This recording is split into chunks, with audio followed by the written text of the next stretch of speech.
બાળકોને એકમ, દશક, સો અને હજાર આ ચાર સંખ્યાને સમજાવવા માટે કે કયા સ્થાનમાં કઈ સંખ્યા છે એ સમજાવવું હોય તો એક સરસ મજાની આ રમત છે. અને આ રમત જો બાળકો રમે તો એને આરામથી 4 અંક સુધીની સંખ્યા અને એની સ્થાન કિંમત આવડી જાય. તો આ રમત રમવાની કેવી રીતે છે? ચલો રમત રમવાની શરૂઆત કરીએ. પહેલા કોઈ પણ મૂર્ત વસ્તુ લઈ લેવાની, એટલે કે મેં કોડી લીધી છે, તમે પથ્થર લઈ શકો છો, નાના નાના પથ્થરના ટુકડા લઈ લેવાના, એને એકમ લખેલા ખાના તરફથી આમ ફેંકવાના.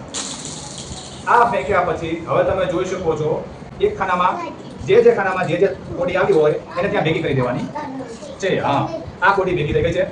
હવે તમે હા કેવા હવે તમે જોઈ શકો છો અહીંયા કેટલી કોડી છે?